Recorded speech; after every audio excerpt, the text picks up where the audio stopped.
this video, we will be replacing the downstream oxygen sensor in this 2008 Hyundai Elantra. Because we will be working underneath the vehicle, I have installed rhino ramps. I have installed wheel chocks behind the rear tires. I have also installed safety stands, and inside the vehicle I have set the parking brake. As we take a look underneath the vehicle, the exhaust system is the large cylindrical pipe that runs the length of the vehicle. Up towards the front of the engine, next to the oil pan, we have the oxygen sensor, which is going inside of the exhaust pipe. I purchased an oxygen sensor removal tool kit from Amazon.com. It is composed of several different sockets and various other pieces to help remove the oxygen sensor.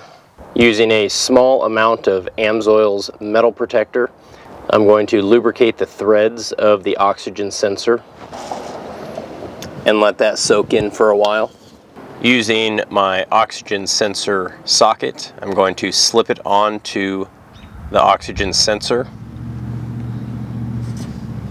And with a 3/8 inch drive ratchet, I can loosen up the oxygen sensor.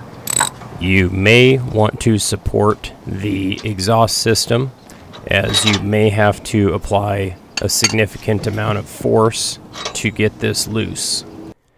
If we take a look at our oxygen sensor and follow the electrical line that will lead into a wiring harness, we need to disconnect that wiring harness before we can continue.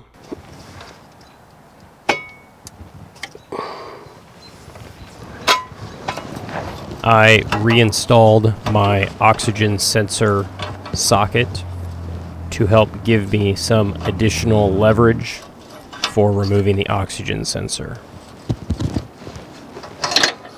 Now that I've removed the old oxygen sensor, I can take a look at my new oxygen sensor and compare both of those together to make sure that they look correct. So the only difference that I see is in the length of wiring. My ends where the sensor is and the thread pitch look correct. My new oxygen sensor already has anti-seize installed on it. On the other end, the wiring harness looks correct. Overall, our new one looks the same, with the exception of being about 6 inches longer.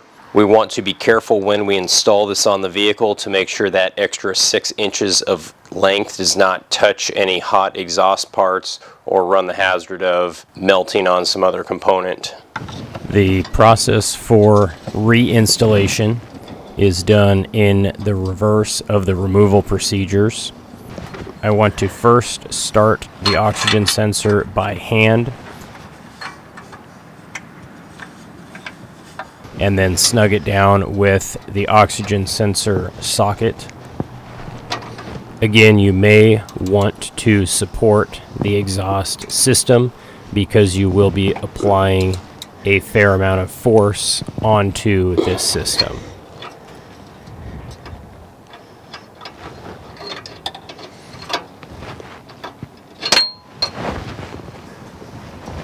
Once the oxygen sensor has been snugged down, we can reconnect our wiring harness.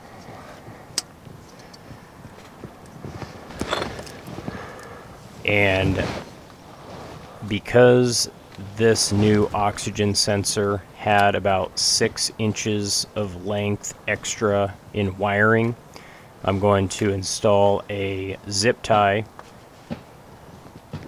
so that I don't have that extra wire flopping around underneath the vehicle, potentially coming in contact with some type of a hot component, which could lead to additional problems.